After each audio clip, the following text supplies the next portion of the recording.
जय हिंद साथियों। हम बात करेंगे आज की क्लास में past indefinite tense. Past indefinite tense में भी हम लोग सिंपल सेंटेंस या इसे एक और नाम से जाना जाता है अफर्मेटिव सेंटेंस के बारे में हम लोग आज की क्लास में हम लोग कवर करेंगे।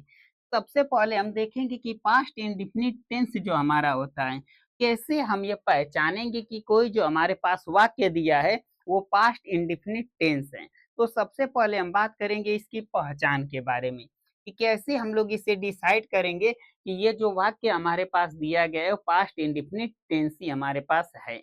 तो पहचान के बारे में हम बात करें तो जिस हिंदी वाक्य के अंत में हमें ता था, ती थी, ते थे, ता था, ती थी, ते थे, या, ई, ये, बड़ी ई, आ, ए, दा, का, डा आदि शब्द आए, इसे हम लोग पास्ट इंडेफिनिट टेंस कहते हैं।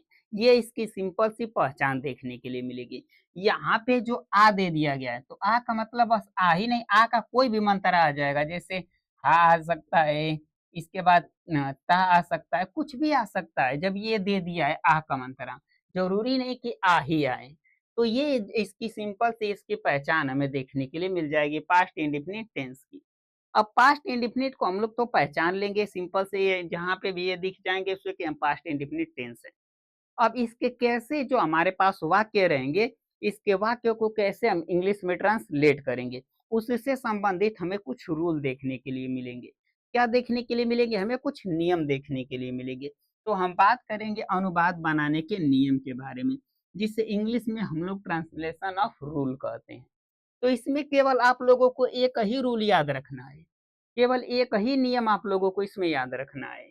एक वचन या बहुवचन, एक वचन और बहुवचन दोनों कर्ताओं के साथ क्रिया यानी वर्ब के दूसरे रूप यानी सेकेंड फॉर्म का प्रयोग करते हैं।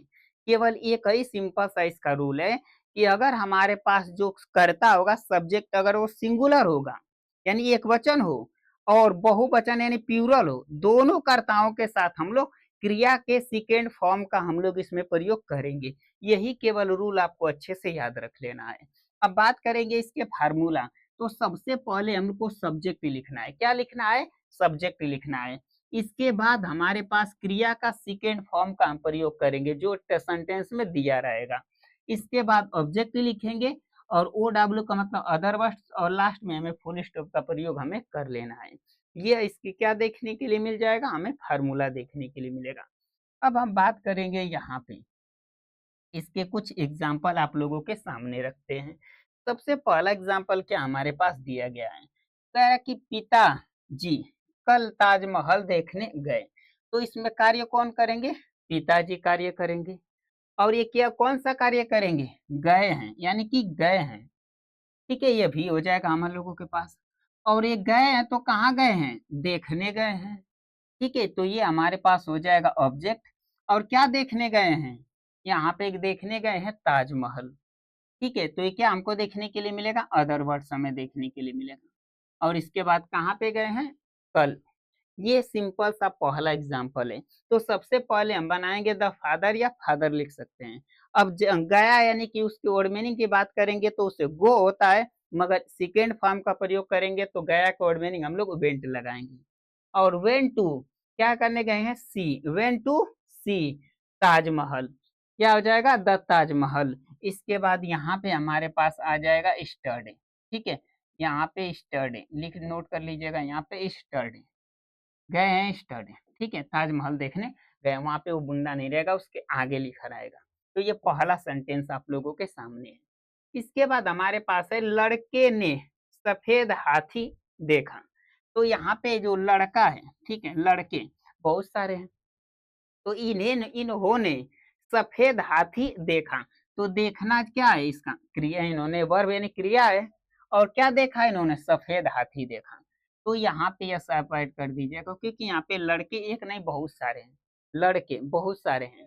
तो द बॉयज, और देखना का मीनिंग सी होता है, मगर उसका सेकेंड फॉर्म हम लोग प्रयोग करेंगे तो क्या लिखेंगे हम लोग? सा। तो द बॉयज सा अ व्हाइट एलिफेंट, ये हमारे पास सेकेंड एग्जाम्पल हो जाएगा। उन्होंने मैच जीता, तो ये उन्होंने, ठीक है, तो दे होता है, ये सब्जेक्ट है, और जीतना का सेकेंड फॉर्म हमें देखने के लिए मिलता है ओन, और क्या जीते हैं, द मैच। ये हमारे पास थर्ड एग्जाम्पल देखने के लिए मिलेगा।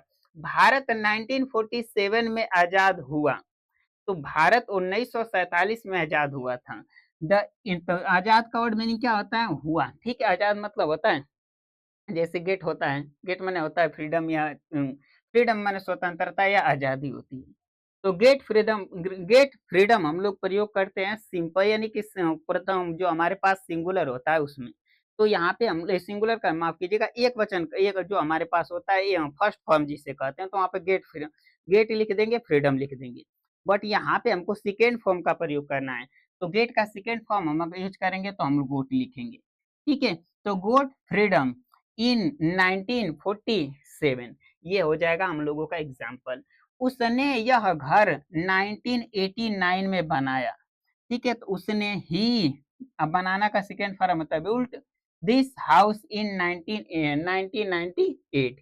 इसके बाद हमने कल पार्क में मैच खेला, तो वी, अब खेलना का वर्ड मीनिंग हो जाएगा played, match in the park स्टडे, स्टडे कल की वर्ड मीनिंग है। उसने पिछले महीने यह घर खरीदा, ठीक है। तो उसने, तो ही हो जाएगा, खरीदना का सेकेंड फॉर्म होता है बाट। इसके बाद क्या खरीदा, यह घर, दिस हाउस, और कब, पिछले मंथ यानी लास्ट मंथ खरीदा, तो ये हो जाएगा ही बाट this house, house last month.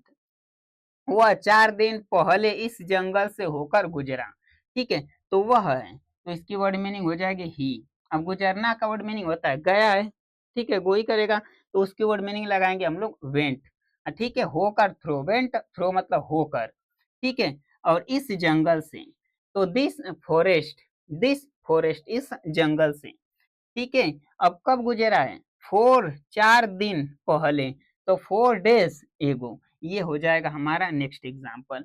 फिर इसके बाद मैंने पास्ट इंडिफिनिट टेंस हिंदी में पढ़ा, तो मैंने आई हो जाएगा, पढ़ना का तो सेकेंड फॉर्म थर्ड फॉर्म सब एक ही होता है, रीड हो जाएगा, ठीक है। और क्या पढ़ा है, past indefinite tense, past indefinite tense, और किस में, हिंदी में, तो इन हिंदी लग जाएगा। इसके बाद सोहन ने नोएडा में एक फ्लैट खरीदा, तो सोहन क्या कर रहा है, ये सब्जेक्ट हमारे पास है, और ये खरीदना का सेकेंड फर्स्ट फॉर्म होता है बाई, और सेकेंड फॉर्म होता है बाट। और क्या खरीदा है, अ फ्लैट, तो अ फ्लैट लिख देंगे। इसके बाद कहाँ पे, इन नोएडा में। तो ये सिंपल सा एक अगला एग्जाम्पल हमें देखने के लिए मिल जाएगा। फिर इसके बाद उसके दादाजी 2 दिन पहले गांव गए, तो उसके दादाजी यानी हिज ग्रैंड फादर, गए यानी कि वेंट, यानी कि जा रहे हैं, तो गो उसका फर्स्ट फॉर्म होता है, सेकेंड उसका वेंट होता है। इसके बाद कहाँ पे गए हैं, वेंट टू, ठीक है, गए हैं विलेज, ठीक है, went to village, went to village 2 दिन पहले, तो 2 days एगो, यानी पास्ट इंडेफिनिट टेंस में बीता हुआ समय, इसीलिए एगो का इसमें यूज किया जाता है। बच्चों ने परीक्षा में अच्छा प्रदर्शन किया, ठीक है। तो यहाँ पे कार्य कौन करेंगे, बच्चे, तो द चिल्ड्रेन, ठीक है। और प्रदर्शन का होता है परफॉर्मर, ठीक है, परफॉर्म होता है, मगर इसमें हमको कौन सा फार्म लगाना है, सेकेंड, तो परफॉर्मेड, ठीक है। और अच्छा का वर्ड मीनिंग, प्रदर्शन किया अच्छा, वेल मैंने होता है अच्छा, इन द एग्जामिनेशन, यानी कि हमारे पास हो जाएगा परीक्षा में। ये कुछ इसके एग्जाम्पल आप लोगों के सामने रखे गए हैं। आई होप, आशा करते हैं आप सभी बच्चों से कि इसमें किसी प्रकार का आप लोगों को कोई डाउट नहीं रहेगा, और कुछ एग्जाम्पल आप लोगों के लिए जो कि आप इस पे एक्सरसाइज कर सकते हैं। जय हिंद साथियों।